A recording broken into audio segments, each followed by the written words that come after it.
कितनी महिलाएं, हमारे यहाँ की भी एक बहन है हमारी माचलपुर की, बड़ा बढ़ चढ़ के नारेबाजी, बढ़ चढ़ के स्टेटमेंट। बहन, माचलपुर में तो पोर्टल खुलवा ले, पोर्टल तो माचलपुर में बंद है।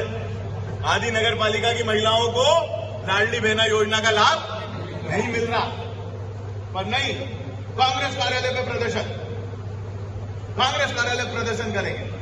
हमें तो मालूम ही नहीं था कि एक वहां करेंगे, नहीं तो करने भी नहीं देते और आने भी नहीं देते। जानकारी नहीं लगी, मैं भी बिहार चला गया। 30 तारीख को ये सब हुआ, 21 तारीख को ज्ञापन दिया, 22 को मैं बिहार चला गया। मेरी वोट अधिकार यात्रा में मैंने सब कार्यकर्ताओं से कही तक मैं आखिरी जवाबदारी मेरी बिहार की बची हुई है।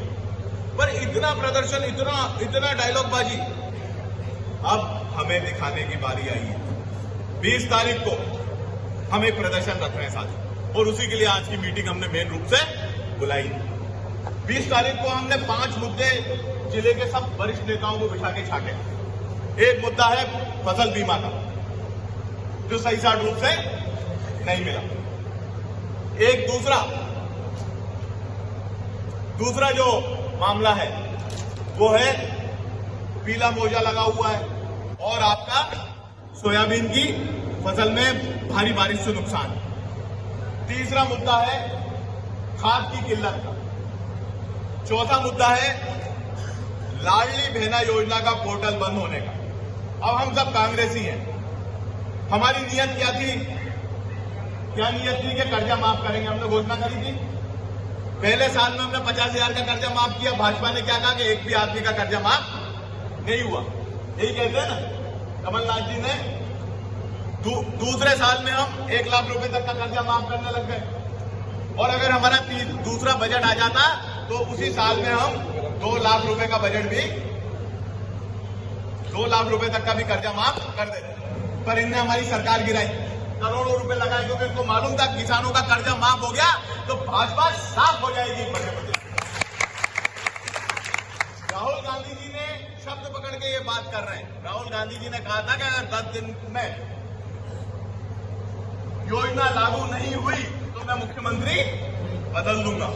17 तारीख को कमलनाथ जी ने शपथ ली दिसंबर की 2018 में, और 25 तारीख को मंत्रिमंडल ने फैसला कर दिया कि 2 लाख रुपए तक का कर्जा माफ होगा। ये भाजपा ही कहते हैं कि नहीं कहते?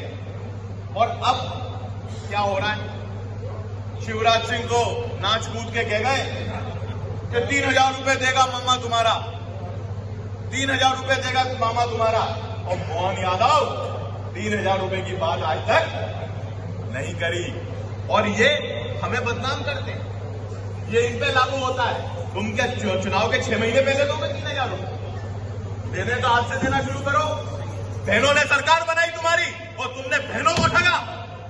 भाई ठगों को जवाब कौन देगा? कांग्रेस ही जवाब देगा, और हमें निकल के जवाब देना पड़ेगा। मेरा निवेदन है, निकल के।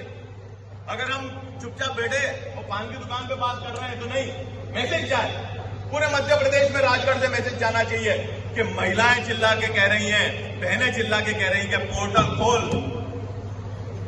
बता मोहन सरकार कहां गए मेरे 3,000? ये नारा हमें गुंजवाना है, क्योंकि ये धोखा है हमारी बहनों के साथ। कौन देगा? कौन राशि देगा? आपने ठगा है, आपने धोखा दिया है, आपने झूठ बोला है। ये जनता के बीच में हमें उजागर करना होगा साहब, और ये सच है। हमारा सच इनने झूठ बनाया, और इनके झूठ को हम झूठ को कम से कम साबित करें कि हमारा लक्ष्य होना चाहिए। निराश्रित गौवंश की क्या परिस्थिति है? 5वां मुद्दा बताओ तो मुझे। निराश्रित गौवंश में एक गौशाला हमारी सरकार गिरने के बाद बनी हो, 15 महीने में 40 गौशाला बनी है। बनी कि नहीं बनी? और जैसी सरकार गिर गई एक भी गौशाला नहीं बनी। गौशाला संचालित होना बंद हो गई। एक गौशाला में तो सरपंच की भैंसें बंधी थी, भाजपा का नेता है वो। भैंसें गौशाला के अंदर बंधी हुई, और कलेक्टर साहब चुपचाप। अब कलेक्टर साहब ने भी रिपोर्ट जारी करी। मैं किसी का आरोप नहीं लगा रहा, मैंने तो लिस्ट देखी। मुझे बताइए कि मुख्यमंत्री तीर्थ दर्शन यात्रा गरीब लोगों के लिए बनी। बेशक मैंने जांच करी, मेरे से एक ने कहा कि उसमें माननीय विधायक जी की पत्नी ज्योत्सना दानी जी का नाम भी लिखा हुआ है, हजारीलाल दानी। दूसरे नाम पे लिखा है सरदार भाई श्री हजारीलाल दानी, निवासी काशीपेट। एक का लिखा है निवासी जीरापुर। बहुत बढ़िया।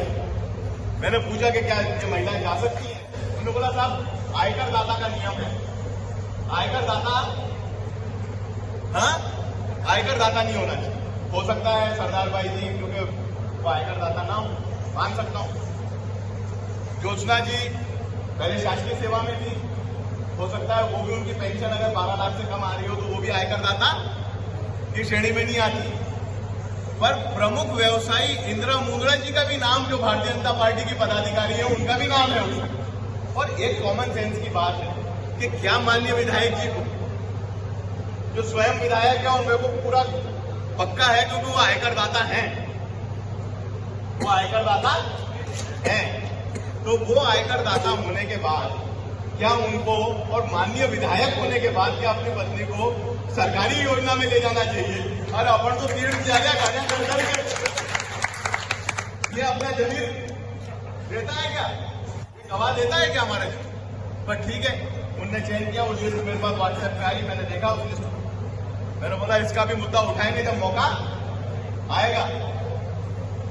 पर बड़ी अजीब सी बात, मैं किसी की आलोचना नहीं कर रहा, मैं बात कह रहा हूं कि क्या ये शोभा देता है?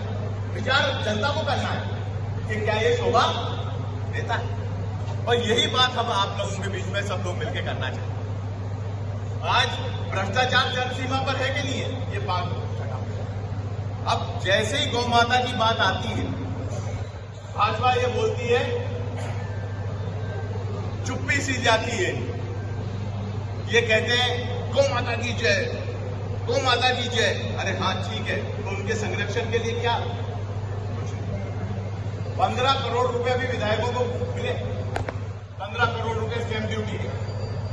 एक गौशाला 40 लाख रुपए में बन जाती। एक साल का पैसा 20% पे, 30% पे लोगों ने, सरपंचों ने लिया। ये पब्लिक डोमेन में बात, कोई प्रूफ देने की आवश्यकता नहीं, सब जानते हैं, आम जनता जानती है बात। पर वो काम कितना हो रहा है उसकी हम जांच कराएंगे, उस स्टेप पे भी आएंगे कि ये 15 करोड़ में जो सरपंचों को पैसा मिला, इस 15 करोड़ में एक्चुअल जमीन पे काम कितना हुआ? मूल्यांकन तो पूरा हो गया होगा, पर एक्चुअल मेजरमेंट के हिसाब से कितना काम हुआ ये भी देखेंगे। अगर ये प्रूफ मांगेंगे तो हम ये देखेंगे। पर मेरा आपसे निवेदन है कि एक विचार करो कि 15 करोड़ में अगर ये अपने नेताओं की जेब भरने की जगह गौ माता का आसरा बना देते तो सही में गौ माता की जय होती कि नहीं होती? तो ये विषय ऐसा था, इन विषयों के ऊपर हम घेराव कर रहे हैं। हमारे प्रदेश के जो मुखिया हैं जीतू पटवारी जी, वो इसमें आएंगे। हमारे नेता प्रतिपक्ष उमंग सिंगार जी आएंगे और हमारे एआईसीसी के प्रभारी आदरणीय हरीश चौधरी साहब भी इस कार्यक्रम में आएंगे। साथ जयवर्धन सिंह जी भी आएंगे और भी माननीय विधायक और पदाधिकारी इसमें शामिल होंगे। मेरा ये निवेदन है कि जवाबदारी हमारी बनती है। अगर आपने लाडली बहना का मामला उठा दिया आज, मैं कांग्रेस पार्टी के कार्यकर्ताओं से निवेदन करता हूं हाथ जोड़ के कि ये मुद्दा अगर ढंग से उड़ गया तो जो आपको जो इनने जलील किया है का किसान का माफी पे, उसका मुंह तोड़ जवाब देने में आप लोग कामयाब, अब आपके हाथ में। मैंने लागत देखी, हमारे जितने भी पंचायत स्तर पर काम करने वाले कार्यकर्ता हैं, कुछ सरपंच वर्तमान में भी हैं, कुछ हारे भी हैं, कुछ जीते भी हैं, जो हमारी ऐसी बहनों को आइडेंटिफाई कर सकते हैं जिन्हें इस योजना से वंचित रखा गया। मैक्सिमम हमें उनको राजगढ़ लेके आना है और उनसे कलेक्ट्रेट में आवेदन दिलवाना है। इसके लिए लिस्ट बनाओ और दूसरी लिस्ट हमारी उपस्थिति। और मैं निवेदन कर रहा हूं, कोई भी हो कृपया अकेला ना आए।